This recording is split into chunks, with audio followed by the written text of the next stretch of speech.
Welcome back to another episode of Dungeon Hammer, brought to you by One Mind Syndicate. I am your host, Gershwin, and I'm here with my two co-hosts, Docile Creature. And the Sound Alchemist. And today, this video is dedicated to all the lovers out there. We're talking about romance in D&D. Bow chicka wow wow. Take your pants off, guys. Let's do it together, right? Whoa, where's the foreplay? That's a good question. Or that is a good statement, because we do have to lay down the lines of what romance is like in D&D. I think there's two types. At least I've seen two types. It's romance with an NPC and romance with a PC, a player character. Obviously, the fun one is The player character. But let's talk about that. All right. In D&D, there's always war. You're thinking of 40K. No, there is changes. With war, you have the pairing, love and war. Everything's fair in D&D. So when you bring romance, I'm trying to make it work, all right? When you bring romance into the picture, I feel like oftentimes it's like to lead the characters towards a certain aspect. Like you use, like you're at a tavern and you have like the tavern wench to put it kindly. Wow, guys. It's They're like, maids. Maids? Or But just I mean, servers, you know. yeah, because you could have something going on in the back room and you hear like the wench like in pain or whatever, and it's like you burst in there and it's like, oh, he stole all my money, and that could be like a new segue into something else. And that wench, so to speak, maybe one of your characters gets attached to her, or you feel for her because maybe in your past you were also assaulted in that manner. I don't know. I'm just trying to make it work. So what you're trying to say is that using romance is a good narrative hook. In a way, yes, to get like the party in a certain direction. Because obviously when you're in a tavern, anything can pop off. Somebody could come in, could be the big bad. There's bounty posters. You can hear conversations. The party can literally go anywhere. But when you add like a little bit of romance, maybe you have like a female, I don't know, half-orc come from behind you and be like, oh, hey there, noble warrior. What can I do for you? So as a DM, because we've all had experience being DMs, how comfortable would you feel trying to introduce a romance to a individual character, or even just throwing out like a potential, like you just said, like somebody who is aggressively pursuing romance, or is that just something that you want to develop naturally through your players? Well, in all of our real like D&D sessions, it's always been a majority male, and I feel like romance is always like cliche, like, oh, I'm playing to be Mr. OP superhero. I don't have time for romance. Yeah. I feel like there's kind of two ways to do this. You can either, I think you should probably, before the game even starts, or a new group, I guess, kind of talk about how far you want to go with certain situations. All the way. I mean, that's fine, but that's probably a conversation that should happen. It's never happened in any of the groups that I've been with, and we haven't really had a problem, but that brings me to my second point is if you can trust everybody else at the table. To be respectful. Yeah, or even like if you're on the same wavelength, you don't even necessarily have to be respectful, but if everybody kind of gets the same humor, you know? Same vibe. If everybody's cool with the same dick jokes and stuff like that, then you can get away with or pushing that line. Maybe that's like your character's driving motivation. She called me small in the bedroom, so now I'm going to kill all the big brawly guys. I don't know. Yeah. But it is, so then it is definitely something that should develop naturally within the group. It's not something that maybe you should force. Yeah. Definitely. Yeah. Also, I was going to ask you guys this question because you guys are related. Are we? Not in a, because my brother DMs a game for me. And you saying it's weird, like I would never try anything romantically in that with game. With your brother? Because my brother's the DM, so if I wanted to pursue a relationship with an NPC, it would be with my brother, and that's super weird to me. But I mean, your brother would know your ins and outs better because you're family. He knows what turns you on. This is He's seen you. Are you an incest apologist? Apologist. Yeah. Whoa. Well, what we're trying to say though is that you've been in the same bedroom. You know, you've used the same laptop. Yeah, you guys have a bunk bed. Like, You know what category on I don't Pornhub comes up. I don't. I'm proud That's to say really that weird. I don't actually know that. Hmm. But since you guys are related and you guys play in D&D together, do you think it would be weird? Like, would you guys have your characters pursue You want to a know? romantic relationship with each other? And how weird do you think that would be? Well, so what's interesting is that most of the time when you're playing D&D, it's because we're beginners, but it always seems like it's a reflection of what you wish to be in reality. I would never wish to be in a relationship with the Sound Alchemist. I've always wished that like we were like badass adventurers, Right. badass soldiers. So no, I would never pursue unless it is specifically What if we're badass lovers? right. Unless it's specifically like to be funny, Right. then or specifically to be lovers. Then yeah, but otherwise no, it wouldn't just develop naturally. Yeah, But I that's mean, the thing. I haven't been hiding secret feelings for the Sound Alchemist. Yeah, me either, guys. I disagree that it's a reflection of what you want to actually happen. Right, I think we feel that, or at least I feel that way. Maybe because it's like I'm a Thank beginner you. to D&D.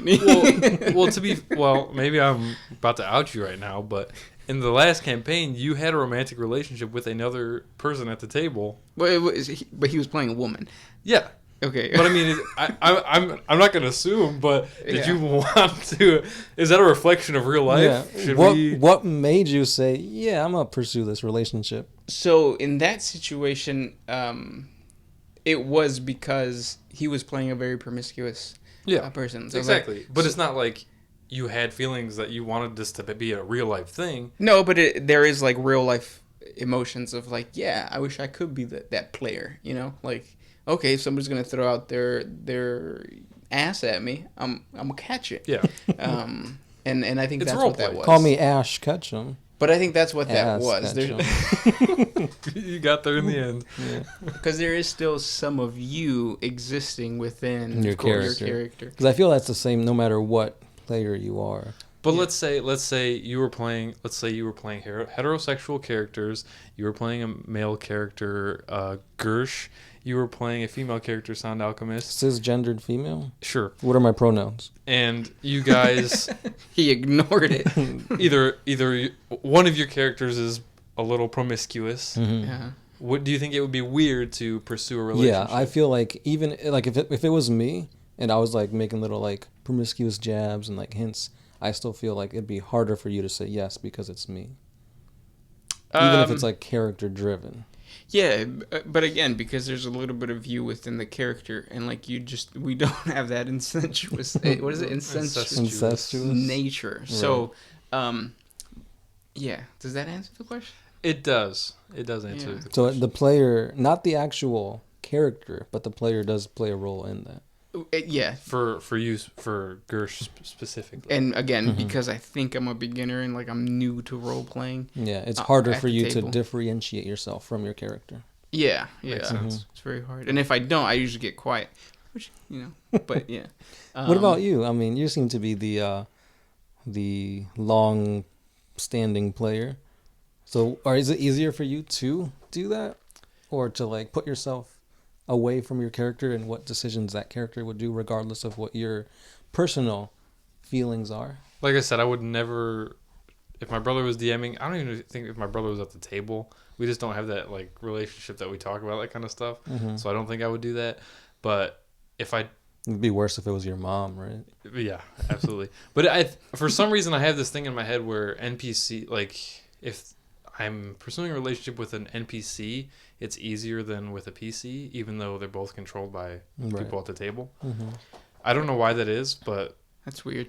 So what if your brother was a DM no. and he was making a NPC trying to go at you? What No? you were saying is that it's more difficult to do PC over PC instead of PC over NPC, right?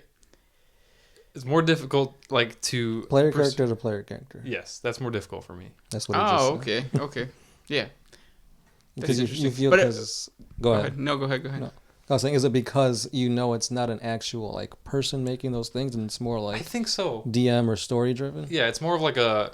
It's not like a central part of the story, maybe. Whereas if I hook up with Sound Alchemist character and we have a relationship and something goes wrong, we kind of got to be on this adventure together and kind of got to. I mean, that could be something interesting to play around with during the campaign, but it seems like super awkward and like. That's not something that I want to role play, I don't think. See, I feel the opposite. I feel like it's easier to do romance with two NPCs just because there's more realism to like the answers, whereas the DM is going to give you an answer based off of like the romantic. So like, let's say you are trying to romance an NPC, the DM is going to act as if that NPC is trying to like answer to your romance in a more real setting, whereas the player character, because that player character has to keep going with that character, it's going to be more jokingly like, oh, let's see where this goes. I mean, I ended up getting a tattoo of that player's name across my chest. Yeah. And I think that's easier for me to like be okay with than having a relationship with the DM, because then the DM is playing a fictional character and he's going to be more realistic about certain things, whereas the NPC is not, or the PC is not. I think it's also something that I don't want to roleplay that all the time, maybe, so that, like, for example, in that same campaign, I had a romantic relationship with an NPC that was like on somewhere really far away, so I didn't have to do that every day. We saw her like once or twice during the whole campaign. Yeah, so it was easier to like kind of just, okay, I have this part of my character, but it's far away. I don't have to do this all the time. Whereas if it was with a PC, it would literally be every time we sat down, it would be some sort of. You think this has to play with your fear of commitment in real life? Nope, I'm married. There's no fear there. Yeah. Nope. What I did notice though is that we didn't last very long. I think it was like 2 or 3 sessions. Do you feel like it was? Well, yeah. Well, not even that, because before she died, the relationship was already kind of going kind of south. Yeah, that's true. She was only lying pregnant to me. Well, she was lying to me though. But I mean, being pregnant is not like that. That wasn't a player choice. That was something that the dice rolled. Yeah.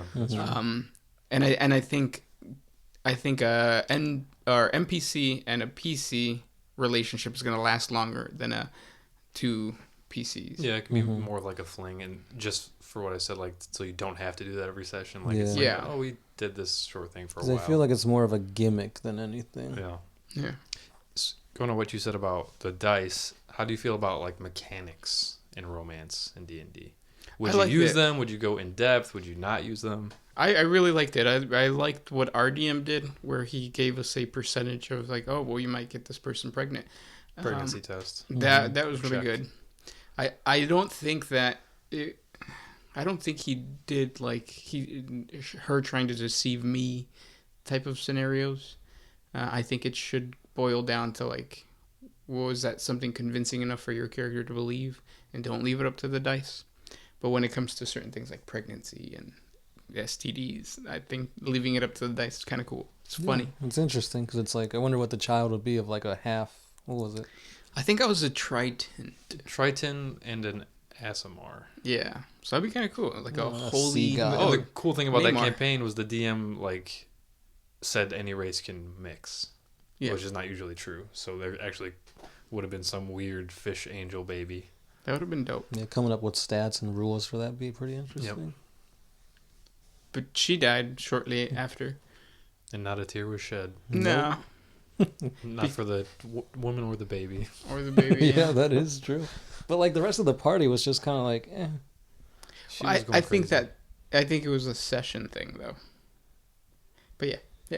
I mean, afterwards, I was eating part of her body, and you were like, yeah, that's weird, but like... yeah. Out of context, this conversation is... But the cool thing, because what happened was that the relationship soured, again, because I think it's 2 PCs interacting with each other. Mm-hmm. And then the combat happened, and in the combat, that NPC died. So because the relationship had already ended, it was easier for me to just be like, yeah. It's funny how you referred to the PC as an NPC. Oh well, yeah, I get them mixed up. Yeah. I get them mixed up. I know what yeah. you're saying. I thought you meant like I have cared so little for her, like she became an NPC to you. But, I mean, when she died, yeah.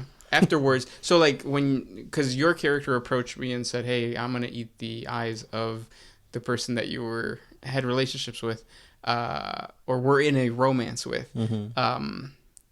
At that point, it is an NPC because he's not playing Right. that character anymore. That More of a character prop. is dead. Yeah. Yeah. Yeah. I think the only real mechanics that I've ever used is joke, like, oh, roll a performance check. Oh yeah. But I haven't really used any. But yeah, the little pregnancy and STD checks are interesting. They're more for joking, Yeah. except for pregnancy, I guess. But Do you feel like marriage pops up a lot in D&D? I've never run into it.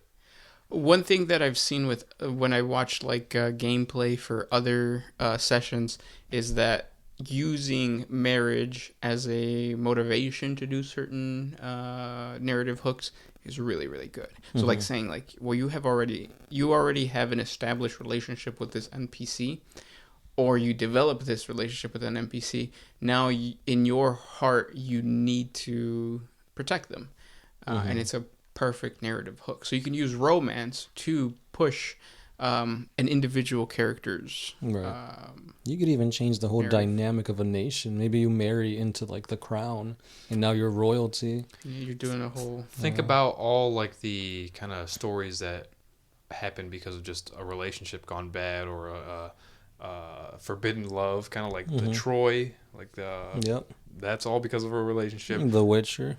I don't know the story for that. Oh, you haven't seen The Witcher yet on Netflix? Oh, the show? Yeah, on the show Yeah. at least. Like Game of Thrones? Yep.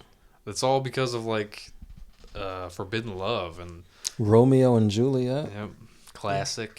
So it's all So it can romance. be central to the plot in the game. We should really do a podcast on how to run a romance style session. There's or a campaign. lot that can come from Yeah, we might have just discovered a whole new theme. Yeah. It'd be hard to get the whole party involved, but yeah, maybe gangbangs, whatever. What Whoa. What do you mean by romance style campaign? Based on the stories of like Romeo and Juliet, Okay. based on Oh, it's like you're trying to see each other and you got to stealth through like the ball. Can't let your significant other see you as you're trying to smooch with this other girl. or the major the major Classic hook, Romeo and Juliet. yeah, the major hook is like two lovers that are on opposite sides of the So would you have them both be NPCs? We could just play out Romeo and Juliet at Yeah. a D&D session. yeah. I did that with I'd call dibs on Mercutio. sure. You guys read the You book? got it. Damn, look I at don't you know. guys. Hey, Spark don't notes. include me. Don't Spark include me. notes. Spark notes. What were you saying? I don't remember. Yes. That you ran or you had an idea for a Romeo and Juliet style? Oh, I had some dumb throwaway little arc where two grungs that are like little frog people. They were gonna. It's called Grungio and Grungiet. Like it was the Romeo same. and It was Juliet? basically Romeo and Juliet in D&D, but they were like tribal frog people. Yeah. So I've been actually watching a lot of. I watched Ottoman on Netflix, and now I'm watching the Rome Empire on Netflix. And then that history always ties to like love. There's always like love within the Roman history, and I was thinking that having the narrative hook be the source of a romance is just really. It's a really good hook just because everybody has experienced it. Yeah, and noblemen are stupid. They have a lot of power at their disposal. They'll go to war for any stupid little thing. So it's pretty. You think it'd be pretty common for a romance to spark a war? Yeah, and I mean, like The Bachelor and those types of shows are really popular, and they're really popular for a reason. It would be awesome for you to create a scenario for the party to decide between two NPCs. Like maybe there's a romance between one. Love triangle type thing. Yeah, and like it's not even just an individual character's decision to choose. Now it's the whole party's decision of like, well, who are you backing? Who do you want this character to choose? Do you want him to choose contestant A or contestant B? That could be the whole campaign. Like Yeah. you're talking about all three be NPCs, and like maybe some of the party members are on one side, some of the party members are on another, or they're all on one side versing another squad, and they're trying to put their candidate forward the most. Yeah, that's sabotaging the other people's. why. Yeah, We could sit down and we could actually create a really badass campaign based on romance. Yep. It'd be really awesome if like one of the players was actually like a thief using like disguise or whatever. Yeah. And it's like, oh, I won, but guess what? I was always a rock. Yeah, that would be crazy. That would be crazy. They were always a rock. So you thought it was me, Mr. Asimar, with golden Fabio-like hair, but no. It's a rock. A little rock. Is there a rock race within D&D? Like rock Am I people? missing something? Like golems? Gollum? Golems? Goliaths have a slightly rocky No. aesthetic. They're like the rock, though. Like, and also the rock. Yeah. and also Earth Asimar are kind of like Tough. that. Earth they're kinda like- Asimar? Not Asimar, Genasi. Oh, there you go. Yeah. Oh, because they represent elements. Right? Yeah. Oh, okay. Yep. Yeah, but That's probably the closest thing to a rock person. that was Hey, a maybe tangent. you should make a custom race. Rock. The rock. Not the rock. Everybody wears Rock. the black. What is it? Turtlenecks. And It was a brown turtleneck, wasn't it? With a fanny No, it was a pack? black one. It was a black Yeah, one it was with a black blue one, jeans. No, No, you're thinking of something else. this is like legit The Rock from high school. It wasn't high school. I think it was just like. No, I think it was Was high it? school. Oh. Yeah, this is a really big tangent. I don't even know. What's I going think on. we're smelling what he's cooking, though. Yeah. Do you think The Rock was a pretty boy? No. I mean, he has pretty boy swag. All right, I got a question for you guys. Try to bring us back on topic here. How much do you, when you're creating a character, how much do you think about your character's sexuality? None. Because I feel like all our campaigns are like just going out there, fighting the monster, getting like saved and getting recognition. I feel like I think it's a personal thing, and I never have liked romance in like like Game of Thrones or like Walking Dead. That usually kills it for me unless it's really interesting. Just like, oh, I'm watching it for the fights or for the zombies, not for like the romance. Or Right. anything, So yeah, I think I'm in the same boat as Sound Alchemist. So like zero. I pay no attention to Like, sexuality yeah. or race or not race but gender. Yeah, I'm playing D&D to like fight and like fuck shit up, not to like. And usually I make the decision based on what's happening. Because I remember I think, one of my characters, we started a brothel, right? Yep. Oh yeah. And then that's when I decided, well, if there's guys, hermaphrodites, and like girls, then my character's going to want all of them. But didn't you have fun, like, with the whole brothel management thing and all that entailed? That was fun, yeah, for when it was there, yeah. I wasn't really a part of that. I had your more character died. deep-seated issues. The reason I ask is because I feel like that's a big chunk of what your character, like, makes your character your character. Mm-hmm. Sexuality? Yeah. I guess Think about you as a person. Uh-huh. Like, it defines a lot of, like, the decisions you make and, like, things like that. Oh yeah, definitely. Something I've noticed that Docile Creature does a lot with a lot of his characters is you do use romance as like it gives you a thing to do. So like when there's Yeah. downtime, you're always looking for some Yeah. hot Looking, ass. mhm, looking for love. Yeah. Because if you think about it, like, we've been traveling on the road for weeks. Hmm. It gets lonely. Yeah. You want to have some companionship when you get to that inn. That's why brothels, like, scatter them everywhere in your world, because they would be. Because Oh, I thought that's what your owl bear was for. no. So his fur wasn't sticky for that No, reason. No, that was owlbear's sweat sticky. Mm. Sure. Little sure. known fact. We'll believe that. Yeah. No I wonder read your- the monster manual, guys. Trust me, I know how this Yeah, works. I just thought like your owl bear had that like you're like the bangs up like in Something about Mary. yeah. Oh, disgusting. It's cute. But yeah, you were saying like I just try to implement at least know like what orientation. yeah and- my character is at least that is a because there's one character I played that he was gay, but it never came up the whole campaign because it just wasn't like it's not necessarily something that has to come like you have to force, right. but if it comes up then Yeah, it's just tough for me to see that as unless you're going to be flamboyantly gay. Like, it's hard for me to see that be a character trait. Like, if you could be gay, but that's not going to define how you're going to act. Right. Does that make sense? I don't think it's not the only thing. Like, that doesn't define your character. Right. But if certain decisions come up, like... Because I felt like that's never... Because, like, whenever we start a new campaign, it's like, okay, describe your character. I feel like almost never do we say, oh, by the way, I'm straight, or I'm gay, Well, or that's not... lesbian, That's because we describe him physically. It's like, oh, he has long black hair, blah, blah, blah, you know, and he's gay. Like, you're not going to be able to look at somebody and be like, well... and know their sexual orientation just by looking at them. Yeah. So it's something that you learn during the game, if it at all. If it ever happens, yeah. Or maybe instead of, oh, you're playing a female character and I'm playing a male character, we're both playing male characters and you can tell that I'm kind of hitting on you a little bit, then it's kind of like those kind of decisions. Not major decisions by any means, but... But I could just think, wow, this guy's really nice. Yeah. But if you do make that decision beforehand, I do think that you should act. You should go into sessions and think like, okay, how am I going to show these guys that I'm gay? But I mean, why would you need to though? Yeah. Because that's the point of you playing that character. Like, why would you? I wouldn't say that's the point. I know, but like, so why would you play a character with a certain character trait but never bring that character trait up? Because that's who he is. But you spent, exactly. But you spent the time, because I think the most important part about building a character is showing.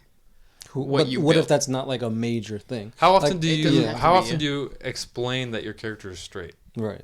Well, never. But because it's revealed through the actions. You're right. Action wise, though, you should. So I should. Every character that I've ever played.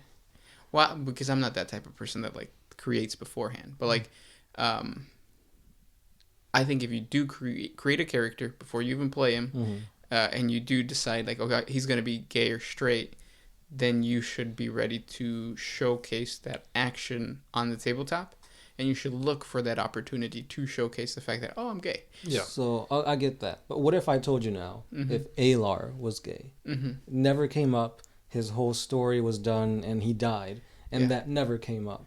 But what if he was? Like, that doesn't change anything though.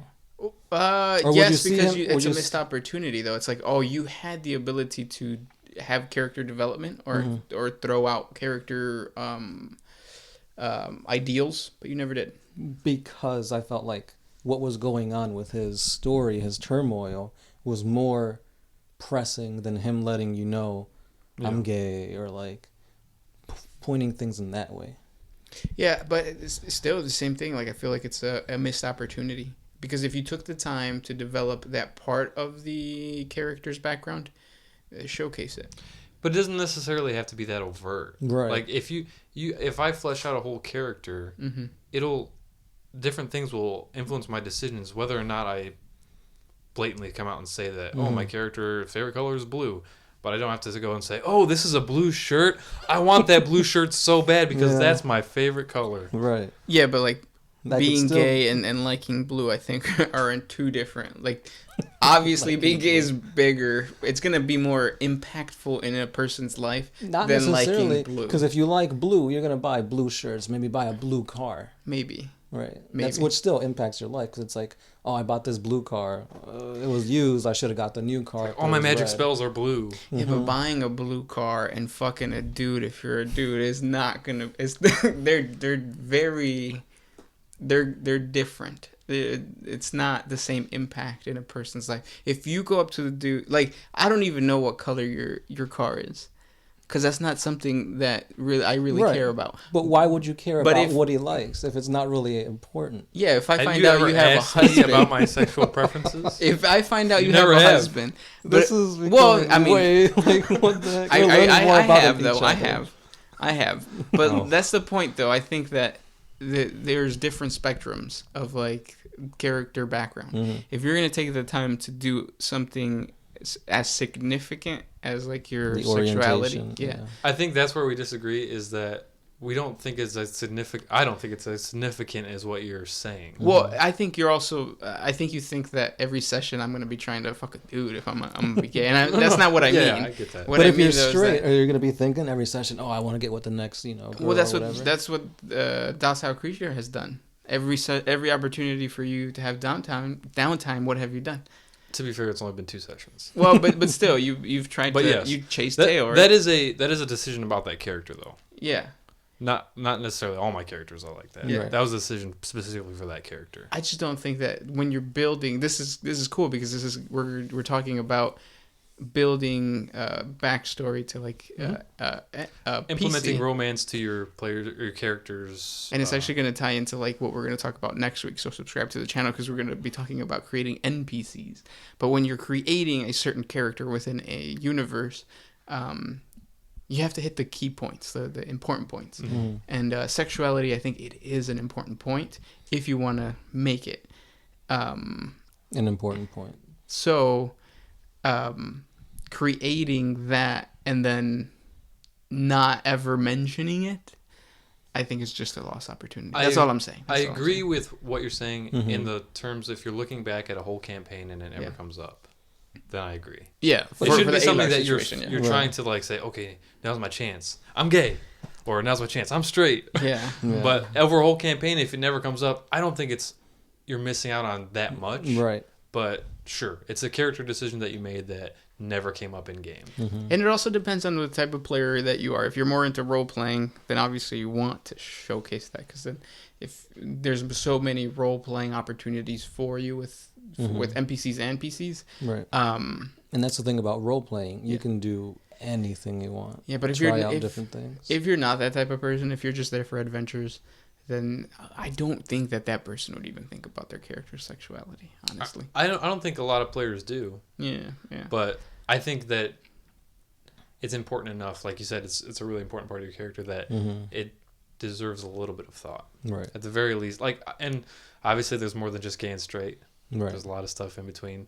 But we're just kind of boiling it down and simplifying it. Yeah, because this can go in so many different ways. Yeah. Like, that could be a whole character's, like, arc. Them not knowing who they are and through the interactions and stuff like that, finding oneself. And overall, instead of, maybe it's not about them hitting level 20. Maybe their goal is to be comfortable with who they are in their own skin in a world with dragons and dungeons and all this other fantastical thing. Yeah. I still think, though, that if you're going to make that a part of your character, like... Do you feel like that should be the driving force? No, then? not the driving force, but showcase it. Yeah. It's because this is interesting too because it's turned into a it's not really about romance too. It's sexuality, which is something that most D&D's sessions don't really touch on. Cover it. Yeah. Because I mean, it has to do a lot with society too. It's like, how comfortable are you about pretending you're somebody else and giving them all these, like, traits and issues and insecurities as well? When, like, obviously you see in the real world where there's, like, hate and, like, people are literally dying over their personalities, their orientation and stuff like that. It's, like, almost taboo to not even touch it or to throw it into your war game or your fantasy setting. And it makes people uncomfortable. So, like, we have 2 sessions. I would never bring up character sexuality in a session with, like, a Sunday session as opposed to a Thursday session because the 2 sessions are very different. There is an actual... If you're playing a character and you really want to focus on sexuality or the romance aspect of your character, and you see somebody that's uncomfortable with even talking about sexuality, what do you guys think? Should you try to push the envelope and try to, like... Absolutely not. Yeah, with D&D, you might be playing with strangers, people you have no idea of who they are or what they think. So I think play with the people, play around with that with the people that want to play around with that. Or maybe have a discussion beforehand. Yeah. Just be like, hey, just to let you know, my character's this. Are you okay with that? Yeah, it does change because it might change the way that you play then too. Mm-hmm. So then it brings up a completely different topic that we can talk about in the future. Yeah. Of like how much of your character are you going to mold to the party? But that's a completely that is. But going back to like romance in general. Yeah. What do you think would be like the threshold of like, okay, we're holding hands, we're kissing. Do you stop it at that, or do you like show like PDA, or you go into the bedroom, and like how graphic do you want to do you get? I tend to fade to black before they start slapping hot dogs together. That's just me. Yeah. You're a horrible DM. I want to watch. But that'd be really cool though. Like, well, you just put on 50. I was in a group of people that I was comfortable with describing graphic sexual stuff, and that's what everybody wanted at the table. It's like, okay, me and my wife are in the same D&D session. It's like our characters are about to get down. Let me put on my sex tape real quick. Yeah. I'm going to just describe what's happening. Yeah. You like clear out the minis from the table. It's about to go down right here and now. Let's strip D&D. Yeah. Swingers D&D. We drop our keys in a bowl. It is important to read the room and tell whether you're. But not everybody is like. Well, because what is it called? The PDA, right? That's what it's called. Public displays of affection. It's annoying in real life.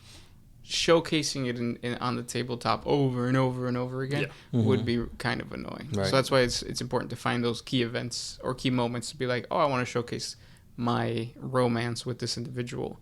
I don't want to stop the DM and be like, wait, hold on. I want to let you guys know that me and so are holding hands right now. Every single time. Yeah, I agree. Yeah. It's like after a while, it's going to be assumed. Yeah. That's something I thought about with this new character that tries to get somewhere where he's at, is I don't want to, every time we go into a tavern, be like, all right, I'm looking around. What do I see? Because that's going to get old to everybody else at the table. Right. And him saying, okay, you find this person. You go, you do this, do this. Eventually, I'm just going to be like, you know what's going on. Shit like that. But also, then you really need to work with your DM if you do want to pursue something like that to go further with that romance. So in your situation, if every single session you're trying to look for, a mate, finally finding one or having complications because of your promiscuity would be really badass. But that is something that you need to work with the DM to play out. Yeah, or bake it into your backstory, which is something I kind of did. Like you guys will maybe figure out eventually, but spoiler alert. It's not a big part of my character, so it's not a big deal. We'll make it a big part. But baking romance into your backstory can give like you said, give your DM something to play around with. Something that I rarely ever see is like session 1, we're sitting at the table, or session 5, whatever, you were talking to each other at the campfires. Oh yeah, I'm married. I got kids at home. Your characters never do that, but I think it'd be something that's kind of cool. Like gives you a tie to a different part of the world or something like that. Right. It gives you a reason to be adventuring. Makes your death more impactful, or maybe oh, this guy's got a family. I'll be the one to step up and put myself on the kids. line. Yeah. It's something that we've never done in any of our sessions, but it is something that I've seen done in the big YouTube. What is it called? What are they called? Channels? No, but what are those sessions called? They have a specific name, right? They're not battle reports. Sessions? I don't know. Yeah, but I think having a tie, a romantic tie, beforehand is something that you should play around with and have fun with. Yeah, just don't be the murder hobo orphan that everybody is. Because that seems to be the main we're playing D&D, and you just instantly go into battle mode, fantasy mode, and you kind of forget about all the real life things that could affect that character. Yeah. Wow, this has been quite the session. Yeah, we kind of played with the rails a little bit. Jumped off here, got back on, jumped off. A lot of tributaries off the main river. Absolutely. What that means for you guys is to subscribe, because we just got a bunch of ideas for other podcast topics. If you guys have any other topics that you guys would like us to talk about, just comment down in the comment section below. Don't forget to subscribe to the new channel, and we appreciate you guys listening if you've stayed for this long. Yeah. And once we get 50,000 subscribers, we'll open an OnlyFans account, and then we can start posting the real stuff there. The real romance. That's right. Incest? All right. I mean, technically, yeah. Yeah, it could be. I'll be the referee. I don't know how that would work. Oh, cloth game, but naked. No. Yeah, we're playing the cloth game and then Rug Monster afterwards. Subscribe to the channel if you guys want to find out what the cloth game is. 50,000 subscribers. That's all it takes. Thank you guys so much for listening. We'll talk to you guys next Thursday. This is Gershwin. Sound alchemist. And I guess I'm the docile creature. And we are out of here. Always used